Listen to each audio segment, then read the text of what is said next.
A decade-long marriage, and we'd stayed faithful to our dink pact. Then, out of nowhere, Adrian got obsessed with vintage aircraft kits. I chalked it up to a middle-aged man's eccentric hobby, but every pristine model he curated was promptly gifted to one little boy. On the boy's birthday, I heard the child's milky voice pipe through the phone, "Daddy." At that instant, I understood. It wasn't that he disliked children. He just didn't want them with me. Before we go on, subscribe to the channel and tell us in the comments where you're tuning in from. The day I discovered Adrian's cheating, I was calmer than I'd expected. Marriage, at its core, is a partnership. If the other party suddenly reneges, that's merely human nature. But I'm a businesswoman, so claiming the breach of contract penalty is only fair. Work ended early, so I swung by the gallery. Adrian had chosen the location and designed every inch, but every dollar behind it came from me, which, legally, made it my asset. The moment I stepped into the ground floor exhibit, an unfamiliar woman approached. She looked me over from head to toe and asked, "You're here for Vance?" I nodded. Adrian cycles through gallery staff so often that a new face didn't surprise me. She flushed slightly. "Vance is still in the second floor studio. He's,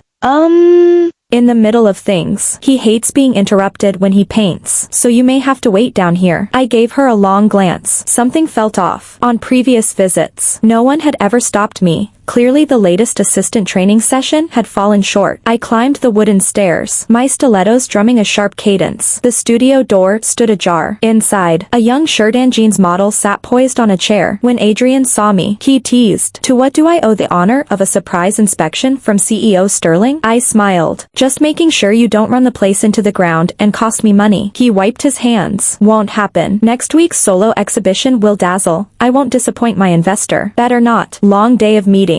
I'm beat. Carry on. I'll rest for a bit." An adjoining bedroom sits behind the studio, fully fitted if Adrian sometimes crashes here instead of coming home. The room looked neater than the last time I'd seen it. Adrian loathes people touching his things. At the Connecticut Manor, he keeps a private work zone, the housekeeper, and I never enter. Previously, the floor had been a snowstorm of sketches. Now every sheet was stacked and sorted. I sat on the bed, and my fingers brushed a shirt button. I buy all of Adrian's clothes. This button didn't come from any of them. I stood and combed every corner. Nothing else seemed amiss. "What are you doing on the floor?" Adrian's sudden voice made me jump. I pressed a hand to my chest, dropped an earring. He pulled me up and brushed off my skirt. "Tomorrow I'll tell Zoe to keep an eye out when she cleans." "Zoe?" "Straightening," he explained. "The girl downstairs. Started a few days ago. She tidies the studio daily." I scanned the room again, puzzled. "Didn't you say chaos feeds your creative spark?" From the day I met him, Adrian's spaces have been disasters. Drafts carpeting the floor, and he forbade anyone to touch them. After we married, he indulged my mild OCD enough to let the housekeeper tidy the manor. Yet he'd never wanted daily organizing. Adrian chuckled. "Order feels good now. You always wanted me neater. Now that I am, you're suspicious." He stepped closer, cupping the back of my head for a kiss. I dodged. "Someone's still here." He paused, then grinned. "The model. She already left." I turned to the window. Outside, the young girl walked away. Shirt sleeves rolled to the elbow, revealing slender arms. The shirt button I'd pocketed suddenly felt heavier. Artists are passionate. That's what every friend warned when I decided to marry Adrian. They're brilliant creatively, yet morally untethered from conventional ethics. But I believed Adrian was different, his talent. Frankly, isn't that outstanding? We met at Reese's cocktail party in Manhattan. I just returned from overseas, weary of brooding expatriate artists. Adrian's optimism hooked me. He kept his hair cropped, eyes crinkling when he laughed.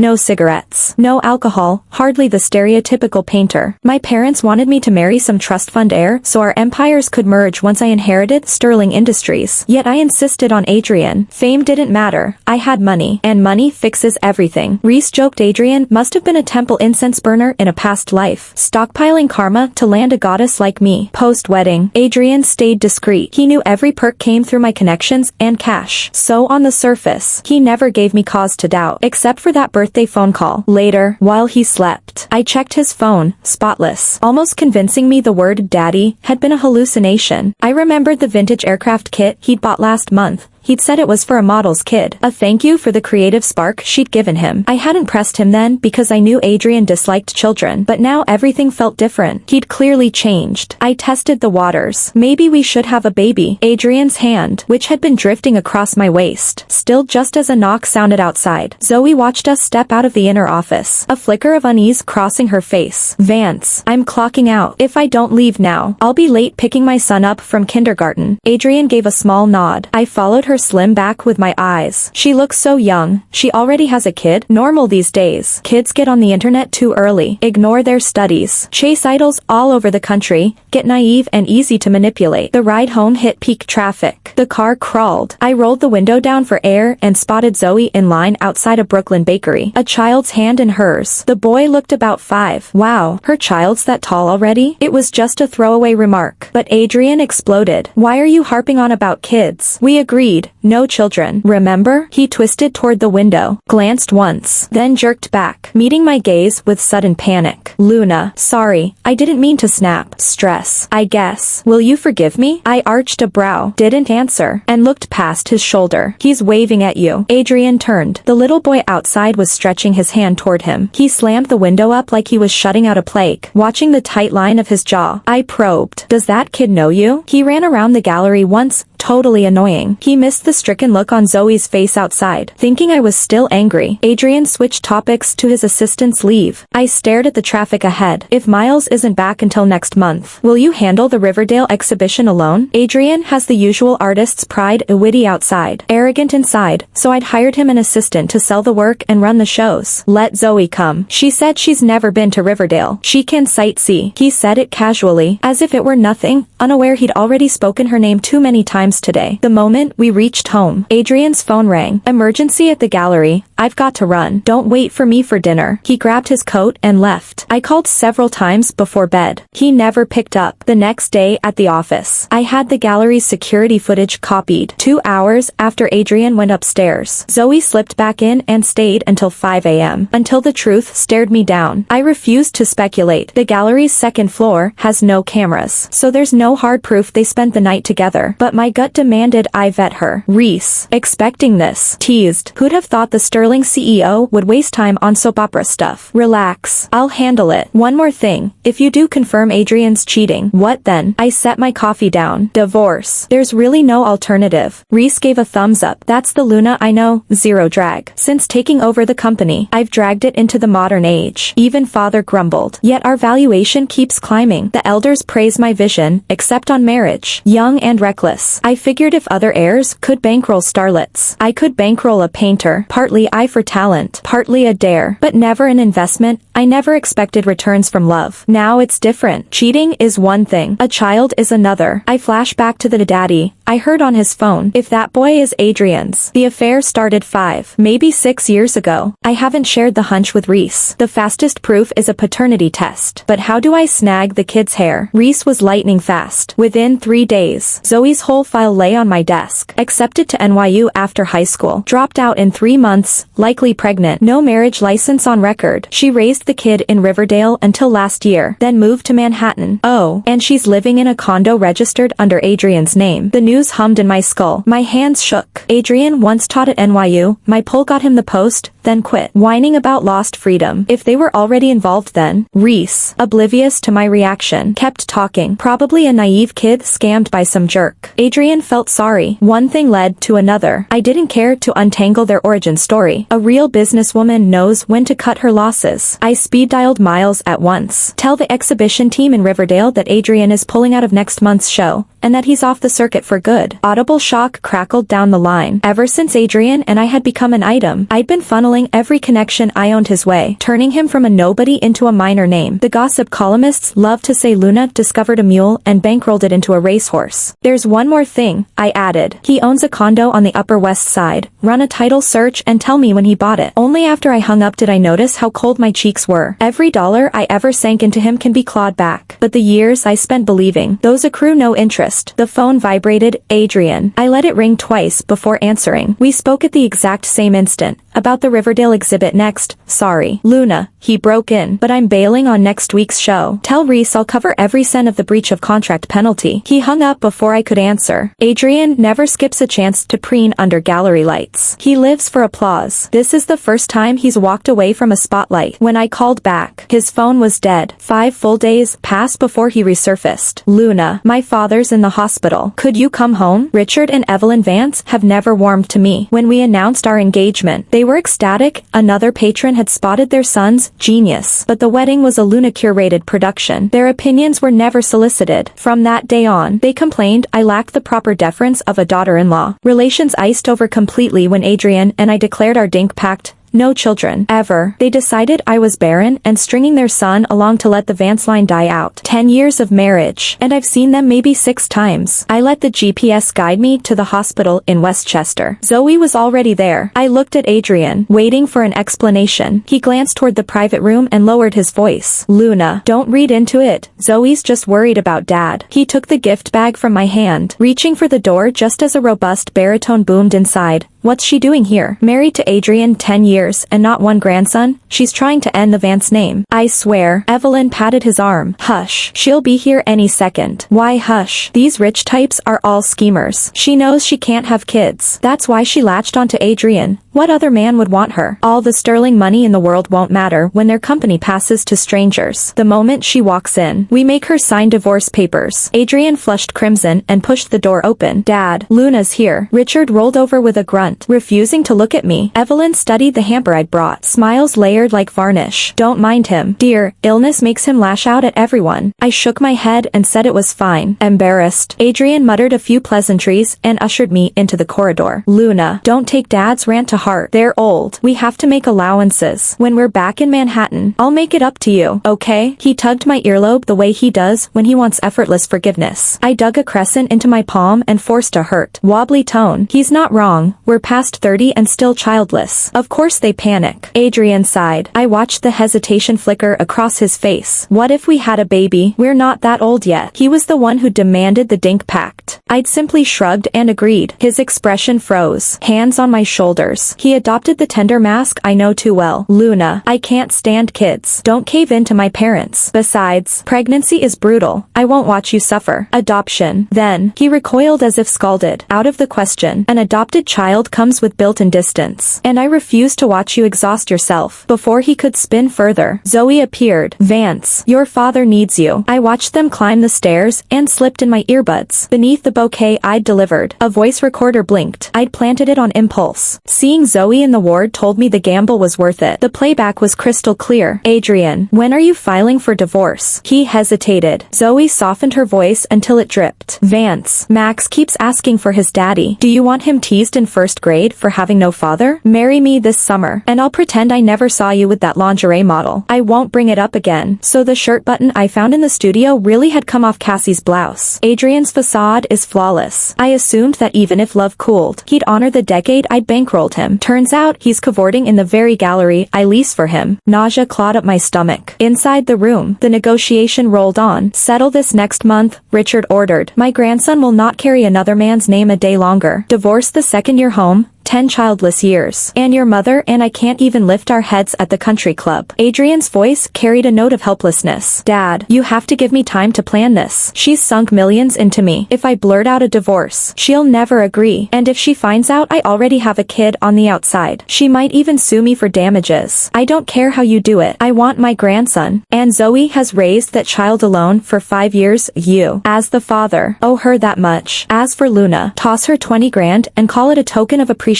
for the years. I almost laughed. Over the years, I'd poured 8 figures into Adrian, and they thought 20,000 would send me packing. By the time Adrian stepped out, I'd already boxed up my feelings. Luna, I need to talk. Dad's really sick. The doctors say 2 years at most. His only wish is a grandson. What if we divorce first? Then I'll bring someone home. Find a kid. Give him something to live for. maybe he'll hold on longer. A cold laugh rang in my head. Funny how I'd never measured the depth of his shamelessness. My face fell. It's sudden. I need time to think. Adrian looked stricken. I know this isn't fair to you. I swear, once it's over, I'll come back. We'll be exactly like before. I drove straight to Manhattan that night and handed Reese the voice recording plus the property purchase dossier Miles had compiled. She whistled at the file. How do they sleep at night? The creep bankrolls a mistress and child with your money, and the old man wants to write you off with pocket change. Are they insane? I stared at the blacked out windows and said nothing. Reading my pain, Reese promised. Relax. I'll skin Adrian alive and turn him back into a pauper. The gallery revenue had always sat in Adrian's account, but it was joint income. The condo he bought for Zoe would be clawed back, dollar for dollar, along with every dime he'd secretly spend on Max. The Vance family's savings were meager. I hoped Adrian still had enough left for a wedding after he repaid the debts. When Adrian returned, the gallery had already been packed up. He stared at the carton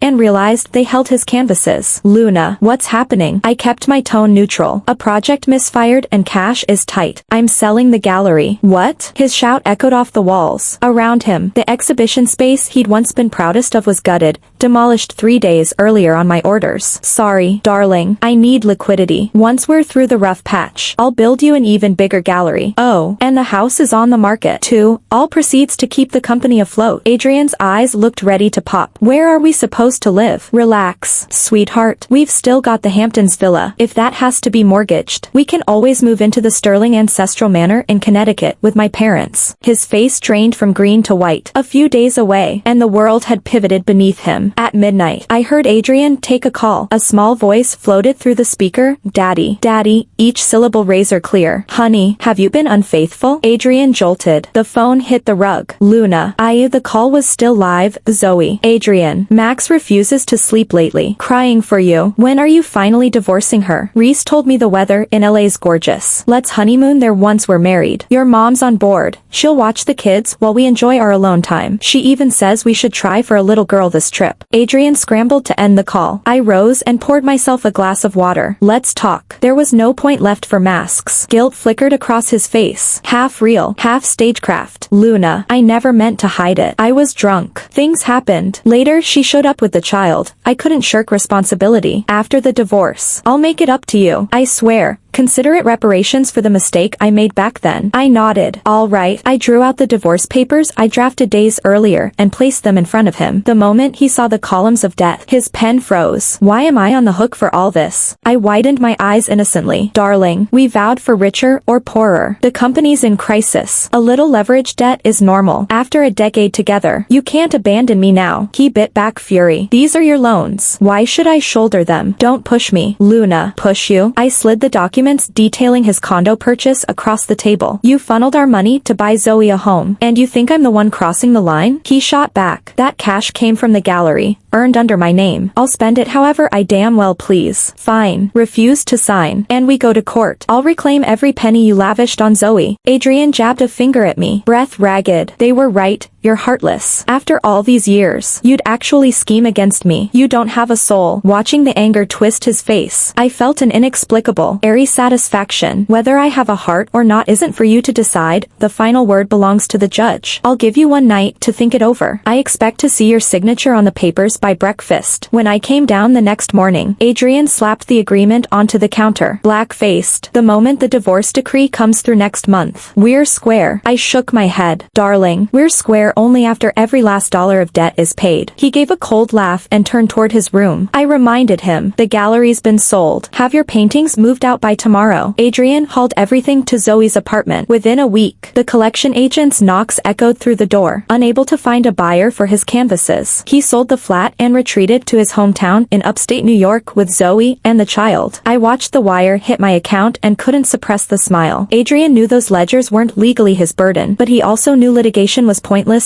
My wallet could bankroll the best lawyers in the country and bury him in penalties. Accepting the debt was the lesser evil. By the time he'd settled every claim, a full year had passed. Reese, ever the kingmaker, had found a fresh face, Cassie, and invited me to the celebratory dinner. Halfway through the cocktails, Adrian drifted in, late and haggard, unshaven cheeks, hair floppy, the cliché of a tormented artist. Cassie introduced him cheerfully. This is my old classmate, held a solo exhibition once, hit a rough patch, now runs a small studio. Ladies, drop by sometime. Someone nearby snickered. I'm a Philistin. Can't tell a Rothko from a potholder. A mule's a mule, another voice drawled. Even tethered to the best trainer. It'll never run the derby. Never forget your roots. Darling. Half the room knew the backstory. The chorus of sweet venom swelled, and Cassie looked bewildered. I studied Adrian's gaunt face. In the past, he would have flipped the table at half those slights. Once, when Reese joked he had no gift, he nearly smashed a wine bottle over the man's head. Only my intervention kept the peace. Tonight, the insults were sharper, yet he absorbed them, waiting for anyone to ask about his work so he could pitch. As the party broke up, I collected my clutch and spotted him slumped near the exit. Hollow-eyed, I meant to walk past. Kicking a corpse isn't my style, but he called out, Luna, I was wrong. Can we? I pivoted, cutting him off. Sorry, I've no eye for art. I've decided to invest in pretty young faces instead. At least those are easy on the eyes. His gaze dimmed, learning that I'd once poured oceans of cash into him for nothing more than the man himself. Not for any spark of genius, hurt him more than my refusal to forgive ever could. Maybe I am blind. Still, Adrian never had talent. Before the divorce, every month some socialite would waltz into the gallery and buy a canvas, either currying favor with Reese or angling for contracts with Sterling. After the papers were signed, the buyers vanished. Once he realized not a single painting would move, he drowned himself in whiskey until Zoe walked out. Max in tow. Richard Vance collapsed from shame and died within months. Adrian scraped together substitute teaching wages at a tutoring center, rented a tiny studio, and waited for a patron who never came. The last headline I saw carried his obituary. Reese's message left me staring into space. Mommy, are you sad? My 6-year-old propped her chin on my knee, eyes wide. After the divorce, I'd had IVF. The donor's genes lent her a softness that tempered the sterling steel. I smoothed her hair. Mommy's fine. Let's check on your roses. I took her small hand and walked to the garden. She stepped between the blooms, curtsied, and demanded a photograph. On my phone screen, she looked like a medieval princess. The image summoned another memory, a sunlit afternoon in Paris. A young man with crisp hair gesturing at a painting. Someday I'll create something greater than this. The whole world will see. I'd laughed at his bravado. He had turned. Adrian, 22. Thank you for listening. If you enjoyed the story, like and share it with friends. We'd love to hear your thoughts in the comments. Don't forget to subscribe for more tales. See you next time.